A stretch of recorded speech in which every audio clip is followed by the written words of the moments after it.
السلام علیکم ورحمۃ اللہ وبرکاتہ۔ بسم اللہ الرحمن الرحیم۔ حسن اخلاق کے سلسلے سے مسلسل آپ کی خدمت میں آرائز پیش کر رہا ہوں۔ ایک ضروری مسئلہ جس کی طرف مسلسل مسجد میں بارہا مومنین نے ایک دوسرے کو متوجہ بھی کیا ہے اور پھر بھی اس پر توجہ نہیں ہے، جماعت کی صف کا ہے۔ صف جو ہے وہ جتنی بھی بہتر ہوگی اتنا ہی اچھا ہے۔ اب آپ جو ہے وہ ایک صف بنتی نہیں ہے، دوسری صف اور وہ بھی ٹیڑھی میری صف، تو یہ مناسب نہیں ہے۔ خاص طور پر جماعت کا جو فلسفہ ہے اور اس کی جو حکمت ہے اسے آپ دیکھیں۔ ایک امام عادل کے پیچھے اب آپ جماعت پڑھ رہے ہیں اور انتظار کر رہے ہیں اس امام کا جو دنیا میں عدل و انصاف پھیلائے گا، تو یہ ایک ہمارے لیے تمرین ہے۔ ہم پریکٹس کر رہے ہیں کہ کس طریقے سے ہم جماعت میں سب کے سب ایک ساتھ رکوع میں، ایک ساتھ سجدے میں، ایک ساتھ ہم تمام تر اذکار اور ساری چیزوں کو ہم ایک ساتھ انجام دے رہے ہیں۔ اب اس میں بھی اگر کچھ الگ پلگ ادھر ادھر ہو جائیں تو اس کا مطلب یہ ہے کہ وہ چیز کے جس کا ہم انتظار کر رہے ہیں جب امام آئیں گے تب بھی پھر یہی صورتحال رہنے والی ہے۔ تو پہلے سے ہم نے اپنے آپ کی تیاری اگر نہیں کی تو اس کی طرف توجہ کی ضرورت ہے۔ مومنین بہت مرتبہ انہوں نے کہا ہے کہ بھائی یہ اس کی طرف ذرا آپ توجہ دلائیں، اور مسلسل ایسا ہوتا ہے کہ یعنی تقریباً ہر روز کا یہی ہے کہ ایک صف ٹیڑھی ہے، دوسری صف بنی نہیں ہے، تیسری بن جاتی ہے، پھر کچھ لوگ الگ۔ تو یہ ساری چیزیں اس کے اوپر توجہ کی ضرورت ہے۔ صلوات پڑھیں محمد والے محمد۔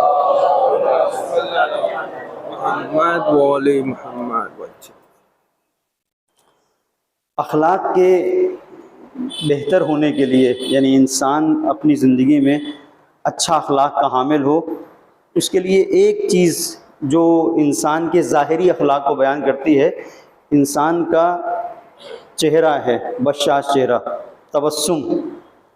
پیغمبر کے سلسلے سے ہے، پیغمبر ہمیشہ مسکراتے رہتے تھے۔ ایک انسان اگر اپنے چہرے پر مسکراہٹ نہیں سجا سکتا تو اس کا مطلب یہ ہے کہ وہ دینی تعلیمات کو بھی بہت زیادہ اپنے وجود کے اندر سما نہیں سکتا، اس لیے کہ بہت چھوٹی سی چیز ہے جس کا دین شریعت نے ہم سے مطالبہ کیا ہے۔ اور تبسم، صرف مسکرانا، یہ ہمارے لیے یہ کہ ہم مسکرا رہے ہیں تو ایک انسان کے لیے اچھا ہے، دوسرا انسان جو مل رہا ہے اس کے لیے اچھا ہے، اس کو ایک اچھا محسوس ہوتا ہے کہ بھئی یہ ایک انسان ہے، اس سے ہم اپنی بات کر سکتے ہیں چونکہ یہ مسکرا رہا ہے۔ اور درہم برہم چہرہ ہو تو عام طور پر انسان بات بھی نہیں کر سکتا، ڈرتے ہیں کہ بھئی یہ غصے والے آدمی۔ اچھا، اب یہ اس زمانے کی یہ ایک زمانے کا المیہ ہے کہ وہ چیز جو ویلو ہے وہ اپنی جگہ پر ایک ایسی چیز کو لے کے آ رہی ہے کہ جس کا کوئی کہیں سے دین میں تصور نہیں ہے۔ ویلوز تبدیل ہو رہی ہیں، اقدار بدل رہی ہیں۔ اب یہ ہے کہ نہیں، اپنا ایٹیٹیوڈ دکھائیں، اگر غصے میں ہے تو یہ چیز ہے، یہ کہا جائے گا کہ بھئی ہاں یہ انسان، اس سے لے دے کے ہم رہنے والے لوگ ہیں۔ قرآن نے، اہل بیت نے جو سکھایا ہے، جو بتایا ہے، وہ ہمارے لیے اہم ہے اور وہ ہماری قدر ہے۔ جو دنیا سکھا رہی ہے، جو دنیا کی تہذیب سکھا رہی ہے، وہ دنیا کا حساب کتاب ہے۔ ہمیں دیکھنا ہے کہ تعلیمات اہل بیت اطہار علیہ السلام کیا ہیں۔ رسول اللہ صلی اللہ علیہ وسلم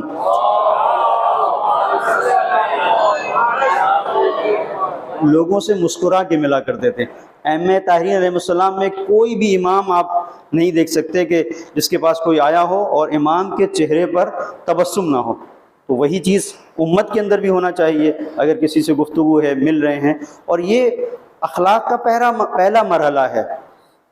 انسان کے وجود کے اندر صفات حسنہ ہوں، وہ ساری چیزیں اپنی جگہ پر ہیں۔ پہلی منزل ہے تبسم، مسکرانا۔ روایتوں میں ہے کہ ایک مومن سے جب دوسرا مومن ملتا ہے تو ایسا محسوس ہوتا ہے کہ جیسے جو ملاقات ہوتی ہے کہ ایک برسوں کا پیاسا کسی ٹھنڈے پانی کے چشمے پہ پہنچ گیا ہو، تو خود بخود اس کے وجود کے اندر ایسا ہی احساس ہوتا ہے، یا ہوتا ہے کہ نہیں کہاں مل گئے، کس سے مل گئے؟ تو یہ اس کے اوپر بہت توجہ کی ضرورت ہے۔ دیکھیں جناب سلیمان نبی، کتنا جاؤ حشم ہے، دنیا کے اوپر حکومت ہے، اور قرآن کریم نے جو تذکرہ جناب سلیمان کا محفوظ کیا ہے وہ کیا ہے؟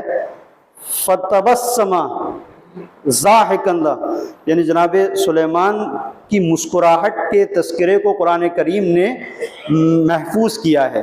اور وہ کہاں پر مسکراہٹ کا تذکرہ ہے کہ جہاں وہ چیٹی سے فتبسم، جناب سلیمان کا تذکرہ تبسم کے ساتھ میں، مسکرانے کے ساتھ میں کہاں پر ہے؟ جب چیٹی سے گفتگو ہو رہی ہے، اور وہ چیٹی جو معمولی سا اپنے اعتبار سے ایک ہدیہ لے کے آئی، جس کے لیے علماء نے بیان کیا کہ ٹڈی کی ایک ران پڑی ہوئی تھی، جب سارے لوگ بڑے بڑے ہدایہ دے رہے ہیں اور جناب سلیمان کا ایک لشکر گزر رہا ہے جس میں جانور بھی ہیں، چرند پرند سب ہیں، اتنا عظیم الشان لشکر، جہاں پر چیٹی نے دیکھ کے کہا کہ اپنے اپنے سوراخوں میں چلے جاؤ، بلوں میں چلے جاؤ کہ یہ سلیمان کا لشکر ہے، کچل نہ دے۔ تو جناب سلیمان نے اس سے پوچھا، اچھا یہاں پر بھی بڑا ایک سبق ہے، ایک درس ہے کہ چیٹی سے جناب سلیمان نے کہا کہ تم کیوں اتنا ہمارے لشکر سے خوف کھا رہے ہو؟ تو چیٹی نے بڑا اچھا جواب دیا۔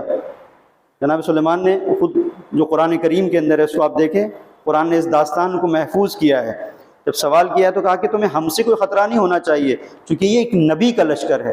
اس کا مطلب یہ ہے کہ جب لشکر کسی معصوم کا ہوتا ہے اس سے کسی کو خطرہ نہیں ہوتا، چیٹیوں تک کو خطرہ نہیں ہوتا ہے۔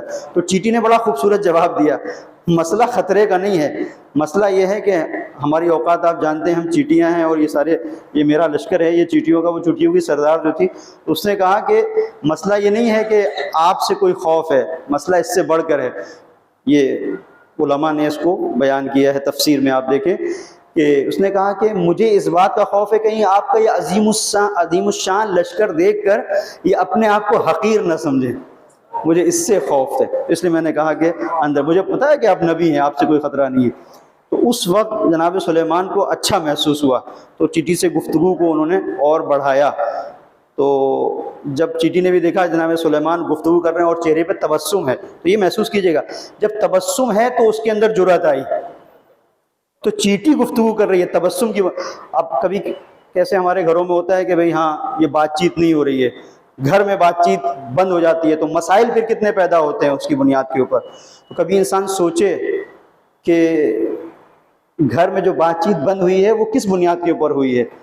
یہ درہم برہم چہرہ، یہ کرخت چہرہ، کیا یہ اس بات کا سبب نہیں ہے کہ گھر میں بات چیت بند ہو جائے اور اس کے بعد پھر آگے کے مسائل اور آگے کی خرابیاں پیدا ہوں، پھر گھر ٹوٹنے کی کگار پر پہنچ جائے؟ تو یہ قابل توجہ امر ہے۔ اب چیٹی نے جب یہ دیکھا کہ گفتگو جناب سلیمان کر رہے ہیں، تو اس مرحلے پر خوبصورت انداز ہے، جناب سلیمان نے چیٹی سے پوچھا کہ تم ہمارے لشکر کے بارے میں کیا سوچتی ہو؟ بڑا خوبصورت جواب دیا ہے کہ یہ آپ کا جتنا بھی تخت و تاج، یہ جو کچھ بھی ہے، جو پوری حکومت ہے، آپ کو پتہ ہے یہ کہاں سے ہے، کیسے ہے؟ سلیمان نے کہا کیسے؟ کہا یہ سارا تخت، یہ ساری حکومت یہ اس لیے ہے کہ ہوا جو ہے وہ ایک تخت کو لے کے آئی تھی، اس ہوا کی بنیاد کے اوپر ہے۔ اور آپ بھی ادھر سے ادھر جاتے ہیں تو ہوا کی بنیاد کے اوپر، جو کچھ ہے وہ ہوا کی بنیاد کے اوپر ہے۔